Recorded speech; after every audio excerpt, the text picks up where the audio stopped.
କଥା ଏଇଠି ଆପଣ ମୁଁ ଏଇଠୁ କୋଟ୍ କରିବି ଆପଣ କହିଲେ ମୋହନ ମାଝୀଙ୍କ ସରକାର ଆଜ୍ଞା ଏ ସରକାର ସତରେ ମୋହନ ମାଝୀଙ୍କ ସରକାର ନିଶ୍ଚିତ ଭାବରେ ମୋହନ ମାଝୀଙ୍କ ସରକାର ମତେ କାହିଁ ଲାଗେନି ମାନେ ମତେ କଣ ଏଟା ଓଡ଼ିଶାରେ ମତେ ଲାଗେନି ଯେ ବହୁତ ସାରା ଲୋକଙ୍କର ଗୋଟେ ଏମିତିକା ନେରେଟିଭ ଅଛି ସରକାର କେହି ଜଣେ ବାହାରୁ ଅପରେଟ କରୁଛନ୍ତି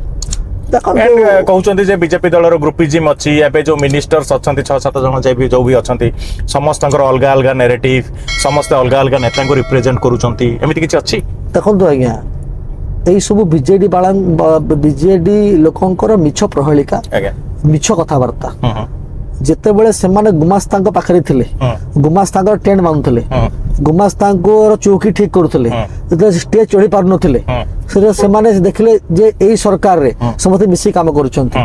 ମୋହନ ମାଝୀ ମହୋଦୟ ଯୋଉଠି ଯାଉଛନ୍ତି ସବୁ ଏମଏଲଏ ଖବର ପାଉଛନ୍ତି ସବୁ ଏମଏଲଏ ଷ୍ଟେଜ ବସୁଛନ୍ତି ସମସ୍ତେ ଦି ପଦ କଥା କହୁଛନ୍ତି ମିଡିଆରେ କାହାର ବାରଣ ନାହିଁ ଯୋଉ କଥା ଯୋଉମାନେ କହୁଛନ୍ତି କରିକି ଦେଖାଉଛନ୍ତି ହେଲା ସ୍ୱଚ୍ଛନ୍ଦତା ମିଳିଛି ସମସ୍ତ ମନ୍ତ୍ରୀ ତାଙ୍କର ନିଜର ଖସଡ଼ା ପ୍ରସ୍ତୁତ କରୁଛନ୍ତି ସେମାନେ ନିଜ ଇଚ୍ଛାରେ କଣ କାମ କରିପାରିବେ ଡିସ୍କସନ ଡିବେଟ କରୁଛନ୍ତି ତା ଛଡା ବିଧାୟକ ମାନଙ୍କୁ ମଧ୍ୟ ପଚାରୁଛନ୍ତି ଏମିତି ନୁହେଁ ଯେ ଆଜି ଆପଣ କୁହନ୍ତୁ କୋଉ ମନ୍ତ୍ରୀ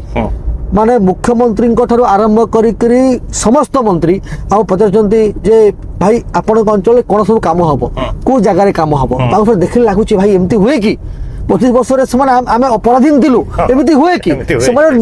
ମିଛ ପ୍ରଚାର କରୁଛନ୍ତି ମିଛ ପ୍ରଣାଳୀ ସୃଷ୍ଟି କରୁଛନ୍ତି ଯେ ତା ଭିତରେ କନ୍ଦଳ ଅଛି ଗ୍ରୁପିଜିମ୍ ଅଛି ଦିଲ୍ଲୀରେ ଆରେ ଭାଇ ଡବଲ ସରକାର ଦିଲ୍ଲୀରେ ବି ନେତା ଅଛନ୍ତି ଓଡ଼ିଶାରେ ବି ନେତା ଅଛନ୍ତି